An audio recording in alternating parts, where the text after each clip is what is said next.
تہجد اصل میں جسے کہتے ہیں وہ نہیں ہے کہ جو عام طور پر لوگ فجر سے کچھ دیر پہلے جاگ گئے اذان سے اور جلدی سے 8 نفل پڑھ لیے، یہ تہجد نہیں ہے۔ یہ تو فجر کا ضمیمہ بنا لیا، ہر نوافل ہے، عبادت ہے، اس کے بھی جو اس کے برکات ہیں وہ ظاہر ہوں گے، جو اس کا ثواب اور اجر اللہ دے گا۔ لیکن اصل میں جسے تہجد کہا جاتا ہے وہ رات کو سو کر پھر اٹھنا، نیند کو توڑ کر اور پھر سو جانا اور پھر اٹھنا فجر کے لیے۔ جوف کہتے ہیں پیٹ کو کسی شے کے، جوف اللیل، رات کے بطن میں، رات کے درمیان میں، یعنی نصف رات گزر جائے اس وقت سے انسان جو ہے وہ نماز پڑھے اور پھر ثلث رہ جائے تو پھر جائے، پھر سو جائے اور پھر اس کے بعد اٹھے فجر کے لیے اور سنتیں پڑھے اور آئے مسجد کے اندر۔ تو یہاں آپ نے فرمایا وَصَلَاةُ الرَّجُلِ فِي جَوْفِ اللَّيْلِ، اور اپنے اس قول کے لیے حضور نے آیتیں تلاوت فرمائی، وہی دو آیتیں یہاں یہ سورہ سجدہ کی آیت نمبر 16 اور 17 ہیں۔ تَتَجَافَىٰ جُنُوبُهُمْ عَنِ الْمَضَاجِعِ، اللہ تعالیٰ اپنے خاص محبوب بندوں کی یہ صفات بیان کر رہا ہے کہ ان کے پہلو اپنے بستروں سے علیحدہ رہتے، رات کے وقت جاگتے رہتے، بستر پر لیٹیں گے تو سو جائیں گے۔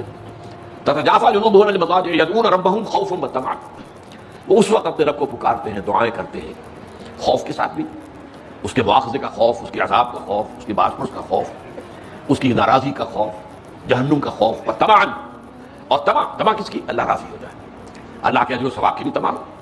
لیکن سب سے بڑی تمام کیا ہے؟ اللہ مجھ سے راضی ہو جائے، اس لیے سب سے اونچا مقام یہی ہے، رضی اللہ عنہم ورضوا عنہ، اللہ ان سے راضی ہو گیا، اللہ سے راضی ہو گیا۔ یہ باہمی رضا ہے، بندہ اپنے رب سے راضی رہے، وہ لے کے تسلیم و رضا، جو بھی دنیا میں آ رہا ہے اس پر شکوہ، اللہ کا شکوہ زبان پر نہ لائے، جو بھی آ رہا ہے یہ میرے رب کی طرف سے، وہ میرا مولا ہے، آقا ہے، دوست ہے، میرا خیر خواہ ہے، اسے معلوم ہے کہ اس شر کے پیچھے کون سا خیر آ رہا ہے، مجھے کیا پتا، مجھے تو شر نظر آ رہا ہے، خیر نظر نہیں آ رہا۔ اس لیے فرمایا گیا کہ ہو سکتا ہے عسیٰ ان تکرہوا شیئا وہو خیر لکم وعسیٰ ان تحبوا شیئا وہو شر لکم واللہ یعلم وانتم لا تعلمون، ہو سکتا ہے تمہیں کوئی چیز بری لگی حالانکہ اسی میں تمہارا خیر، عین ممکن ہے تمہیں کوئی چیز اچھی لگتی ہو حالانکہ اس میں تمہارا شر ہے، اللہ جانتا ہے تم نہیں جانتا۔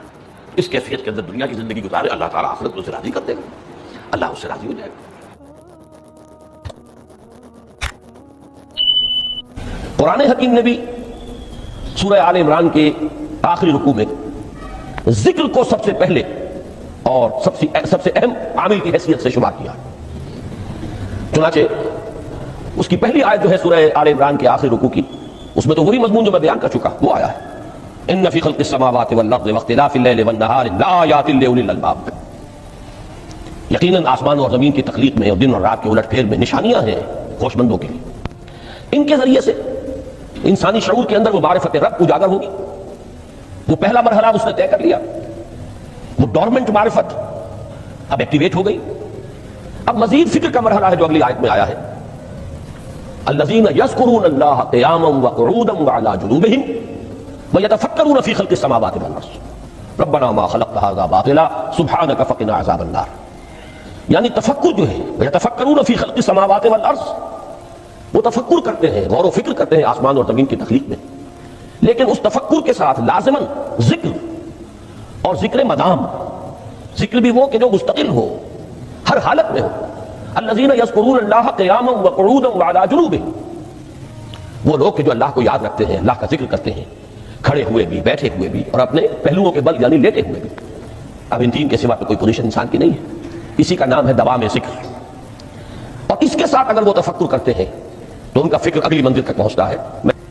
تو پہلی شے تھی فکر انسانی کی صحیح رخ پر مزید پیش قدمی اور پیش رفت، اور اس کے لیے لازم ہے ذکر و فکر کا امتزاج۔ دوسری چیز کو لیجیے عمل کی درستی، اس عمل کی درستی کے لیے اللہ تعالیٰ کے ساتھ ایک گہرے تعلق کی ضرورت ہے، اس لیے کہ صبر کی بحث میں یہ مضامین شاید آپ کے سامنے آ گئے ہو کہ صبر جہاں مصیبت پر صبر ہوتا ہے، تکلیف پر صبر ہوتا ہے، اللہ کے احکام پر جمنا یہ بھی صبر ہے، نفس کی خواہشات کی باغ کو تھام کر رکھنا، کھینچ کر رکھنا یہ بھی صبر ہے، اور استقامت کسی شے پر قائم رہنا یہ بھی صبر ہے۔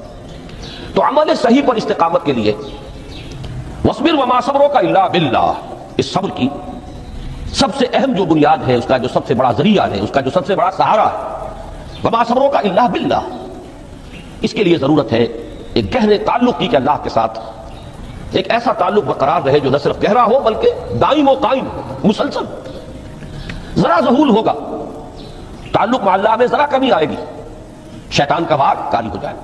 اسی کو حضور نے حدیث میں یوں تعبیر کیا ہے تمثیلاً کہ جو دل اللہ کی یاد سے غافل ہے اس پر فارسی کا وہ مقولہ بھی ہے کہ خانہ خالی را دیو میں گرد، گھر خالی رہے تو جنات اس پر دیو جو ہے آ کر قبضہ جما لیتے ہیں.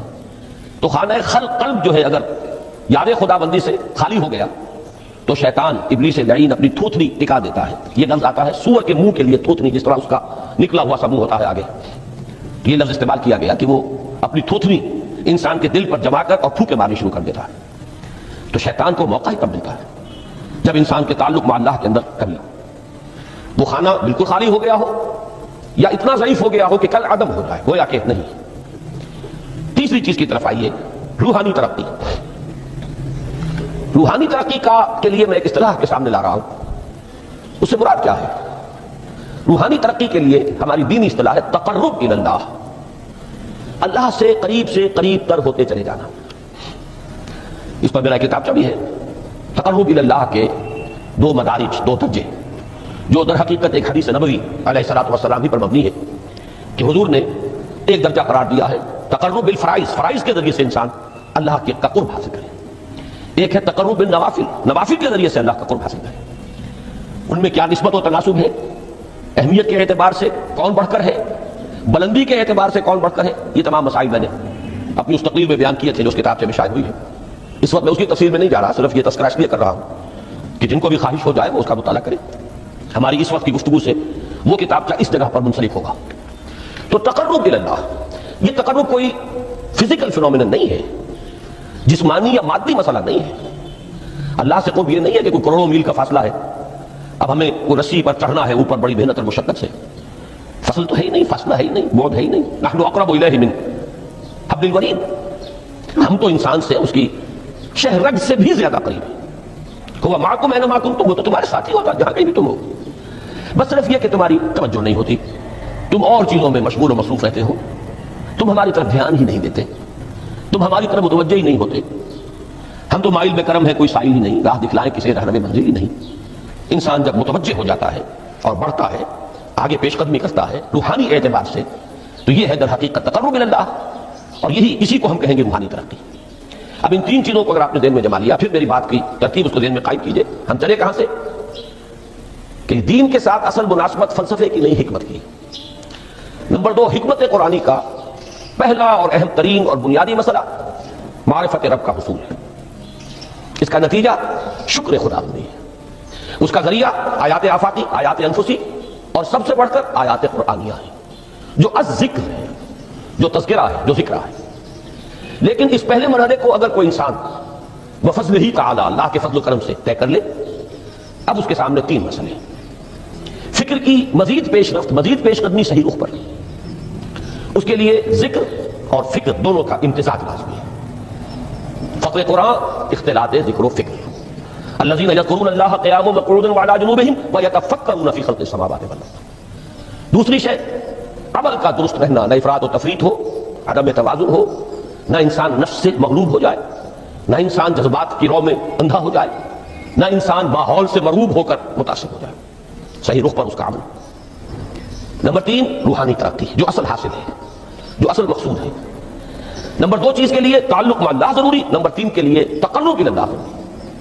اب غور کیجئے، ان تینوں چیزوں کا بڑا گہرا تعلق ہے نماز کے ساتھ. ان تینوں کے لیے ستون کی حیثیت نماز کو ہے.